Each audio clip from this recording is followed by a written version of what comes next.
নমস্কার বন্ধুরা, আমি সুস্মিতা। গোটা এপ্রিল মাস জুড়ে রয়েছে বাঙালির একাধিক পুজো পার্বণ, যার মধ্যে অন্যতম নীলষষ্ঠী বা নীল পুজো। নীলকণ্ঠ মহাদেব ও দেবী নীলচণ্ডিকা এবং মা ষষ্ঠীর কৃপা লাভ হয় এই দিন নিষ্ঠা করে পুজো করলে। বিশেষত মায়েরা সন্তানের কল্যাণ ও মঙ্গল কামনা পেতে এই ব্রত পালন করেন। মহাদেবের মন্দিরগুলিতে ভিড় জমান ভক্তরা। সাধারণত চৈত্র সংক্রান্তির আগে অর্থাৎ চড়ক উৎসবের আগের দিন নীল পুজো পালিত হয়। এই ব্রতে মহিলারা উপোস রেখে দেবাদিদেব মহাদেব এবং মাতা পার্বতীর আরাধনা করেন এবং সন্ধ্যায় প্রদীপ বা বাতি জ্বালিয়ে মহাদেব এবং মাতা পার্বতীর কাছে সন্তানের মঙ্গল কামনা করে। এই পর্বে আমরা জেনে নেব নীল ষষ্ঠীর ব্রত কবে পালিত হতে চলেছে এবং নীল ষষ্ঠী ব্রত পালন করার শুভ সময়, নীল বাতি জ্বালানোর শুভ সময়, নীল পুজোর ব্রত পালনের উপকরণ এবং ব্রতের নিয়ম। এছাড়া আমরা জানব নীল ষষ্ঠীতে কেন মহাদেবের পুজো করা হয় এবং কেন বলা হয় নীল ষষ্ঠী।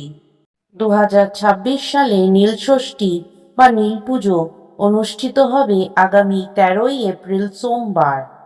বাংলা ক্যালেন্ডার অনুযায়ী দিনটি হল 30শে চৈত্র 1432।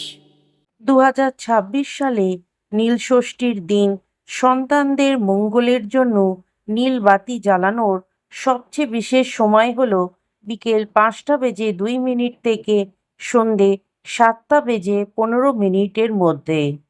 নীলষষ্ঠীর দিন সাধারণত যে সামগ্রী ব্যবহার করা হয় তার মধ্যে উল্লেখযোগ্য হল কাঁচা দুধ, দই, ঘি, মধু, চিনি, গঙ্গার জল, বেলপাতা, চন্দন, আতপ চাল, বেল, ধুতরা ফুল, নীল অপরাজিতা ফুল, আকন্দ ফুলের মালা, নতুন মাটির প্রদীপ এবং ঘি।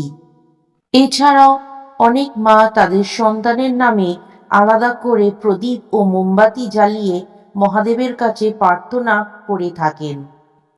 নীল ষষ্ঠীর ব্রত পালনের ক্ষেত্রে বিশেষ কিছু প্রচলিত নিয়ম রয়েছে। প্রথমত, আগের দিন নিরামিষ খাবার গ্রহণ করতে হবে। দ্বিতীয়ত, ব্রতের দিন পুজো না হওয়া পর্যন্ত উপবাস থাকতে হবে। তৃতীয়, সন্ধেবেলা শিব পুজোর পর প্রসাদ খেয়ে উপবাস ভঙ্গ করতে হয়। ব্রত ভাঙার পর ফল, সাবুদানা বা নিরামিষ খাবার গ্রহণ করতে হয়।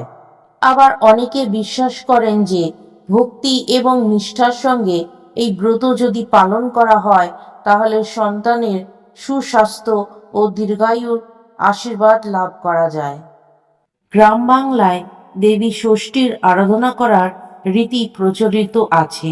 অশোক ষষ্ঠী ও শীতলা ষষ্ঠী হল এমনই কয়েকটি ষষ্ঠী পার্বণ, কিন্তু নীল ষষ্ঠীতে ষষ্ঠী দেবী নন, সন্তানের মঙ্গল কামনা করে মহাদেবের আরাধনা করা হয়ে থাকে। কেন নীল ষষ্ঠীতে শিবের পুজো করা হয় জানেন?